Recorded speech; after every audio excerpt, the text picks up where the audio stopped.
Hello, my wonderful friends. Mega's here back in the library. Oh, I am so excited about today's video. We're going to talk about magic books.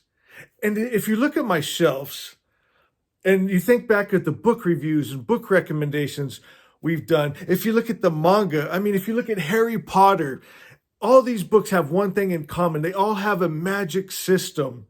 What if I could show you the very first magic book ever? Where did all this idea of magic come from?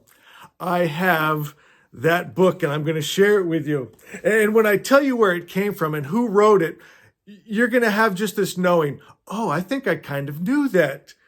My friends, it makes so much sense. It's nothing to be scared of. But let me just start with that. This original magic, there was no black magic or evil in it whatsoever. Matter of fact, it was as pure and good and holy as you could get. My friend, the very first magic book that I hold here was written by the Magi. The very word magic was named after the Magi, right? They were the magicians, the astrologers that came from the East and worshiped the Christ child. And they wouldn't have done that if they didn't see Jesus as good, right? I think about when it said that James and John wanted to call down fire from heaven on the town that rejected their message. Jesus said, you don't know what spirit you're of, right? When they wanted to stone the woman caught in adultery, Jesus said no, right? He only knew good magic. He never used his powers for evil. My friend, that's a Magi thing. It's only good. It's only pure. I'm going to share with you guys the two most powerful spells in this book. I'm going to actually share with you the very first spell ever written down. So the two most powerful Magi spells, they were always passed word to mouth. And it's funny, if you try to translate from the Avestan language to English word for word, it just doesn't work. You still get a pretty good little message out of it, but it's not what they meant. It's not the heart of it. And I'm going to show you the heart of it. A great influence on me was Professor Katie Irani. And he said to translate Magi text, it takes a guide, a spiritual teacher, a philosopher, not a scholar. My friends, and there's so much power in this. And I'm also going to show you how they did their rituals. So I want to start with, let's start with the first spell ever written down. Let me flip to that. Hold on just one sec. I think you guys are going to enjoy this so much. Oh, okay, so here's what they would do. Matter of fact, this reminds me, I don't know if you've seen online, and I don't even know if this video is real, but there's this guy, Greg Braden, and he shows a group of healers around a woman on a bed that has a tumor. And they all pick one word that they're going to chant, but they put the intention of what they see. They see her whole and well as they chant this one word, and they hold that frequency of health that sickness and disease can't live in. And they have a sonogram that actually shows the tumor shrink and disappear. This is what the Magi used to do. And what they would do if there was a sick person and say lying in their bed, they would take flour, and depending on the case, they'd use a certain kind of flour, and they'd make a circle around the bed, and then they would repeat this.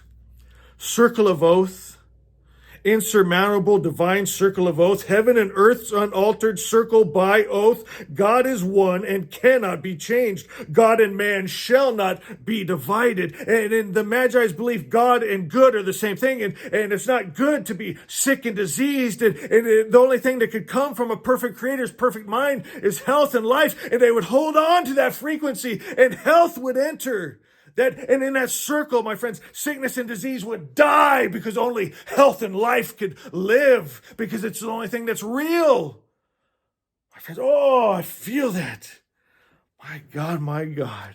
We're going somewhere today, guys. This is like a book recommendation or review you've probably never seen on BookTube.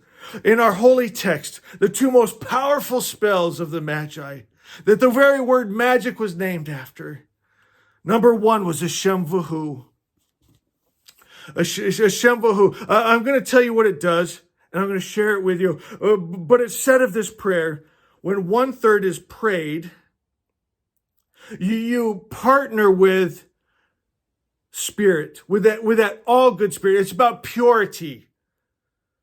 My friends, you're going to partner with that all good spirit that is life and health and peace and joy and power and freedom and light. And in this light, the darkness must flee.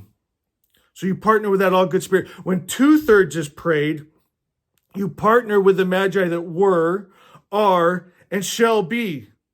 The ones that have already come to earth, the ones that are here now, and the ones that will be born in the future. You partner with all of them, my friends. And then when the prayer is finished, all the spells that have ever been thought up and prayed, again from the Magi that were, are, and shall be, and even with every spell that God has prayed, makest God praise. That's the second prayer I'm going to share with you guys. And I need you to see this also. Two things I need you to see. If God prays, what's he doing? Is he begging a deity higher than himself to do something? No, prayer is just declaring and decreeing truth. This is it. And you hold that frequency, and it is. We can learn a lot from how God prays. Secondly, you have to have a source of power when you pray. That's why we partner with that all good spirit, that pure spirit, with the Magi that were, are, and shall be, and all the spells that have been prayed. Because you'll see, like with a lot of the magic that followed later, they use their own life energy. And you'll see different magic practitioners that they look weathered. They're dying because they're using their own energy. We draw from a usable source, a pure source that's inexhaustible. My friends, so Hashem vahu vahastem asti usta amai yatashai vestai Hashem. Oh, do you feel that? When you say these ancient words that have been prayed for thousands of years, and you partner with Spirit himself and the Magi that were, are, and shall be, my friends, you feel that stirring. It's beautiful. It's powerful. The prayer Yata'ahu, it's said of this prayer that it's the prayer that God himself prays. It's said of this prayer when 1/3 is prayed, the evil spirit, the enemies shudder in fear. They start to shake. When 2/3 is prayed, your enemy falls to his knees. When the prayer is finished, your enemy is obliterated, whoever or whatever your enemy is. If it's an entity, if it's a disease, it will be removed. Can I pray that with you? Yata'ahu vario ataratush ashat chitacha vangush dazda manango shatana mangush mazdai sharthremchai ahurai ayimdre gubio ... vastarem. Asha is. What is Asha? Asha is the only thing that could come from a perfect creator's perfect mind. It is perfection. It is bliss. It is heaven on earth.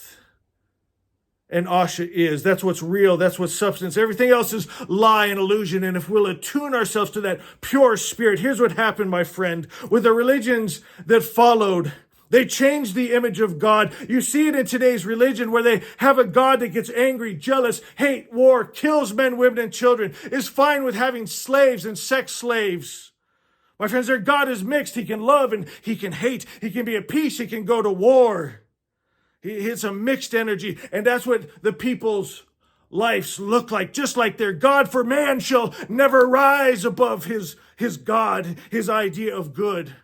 My friend, so as we restore God's image to that pure spirit, all good, and we take that spirit and we hold that spirit, we become that spirit, and we change our world. For the spirit we hold, the ideas, the energy that we hold is the world that we create. For form and matter is nothing but energy. And as we hold that pure energy, we change form and matter. Ooh, my God, my God. I'm feeling this one today, guys. I want to leave you with Asha 4. It's the secret of the Magi. How they created. They said, we create with word, with energy. They knew thousands of years ago, before Einstein ever came with his famous equation, that form and matter is just energy, and energy is form and matter. They said we create with word, with energy, with spirit. And these 4 powers are the mental powers concerned with forming. Number 1, temperance. Do not sin. Do not think err. Do not think the lie, or you will live in the lie. Fortitude, strength in facing adversity without fear, without worry, without doubt. When you worry, you are actually praying for the worst outcome. Because when you worry, that's what you truly believe. You might be saying with your words, oh God, heal me. I believe I'm healed. But you don't believe it because in your heart you're worried. You think the worst is coming and you have that strong emotion and that fear. And that thing you fear is rushing to you. What we attune ourselves with is what rushes to us. So we attune with that highest good, Asha. And that's number 3. You must have a reason, a basis, a cause for your belief. Otherwise, you're just begging a deity in the sky. That's not how we pray. We declare and decree, and it is. We have a reason to believe. It is Asha. The only thing that could come from a perfect creator's perfect mind is perfection and bliss and peace and joy and good. We have a reason to believe, to tie our faith to. And number 4, energy, a source of usable power. You have to draw on that power like we're talking about. Ours is we connect with that all good, pure spirit. With Asha, with the Magi that were, are, and shall be. My friend, my God, magic is beautiful. Magic is good. The original is good. It's pure. It's light. My friends, the original. The Magi were Zoroastrian priests, and what sets them apart, they were the original monotheistic religion, and in them, God was just good. He didn't get angry, jealous, hate, war, kill men, women, and children. The religions that followed added attributes to God that are not his. My friends, and that's why the people have taken that wrong idea, that mixed spirit, that mixed energy, and they've made a mixed world. And they think that's just how it is. But the world can be changed with pure light and pure love. My friends, what a video. What a day. No Magus, love loves you.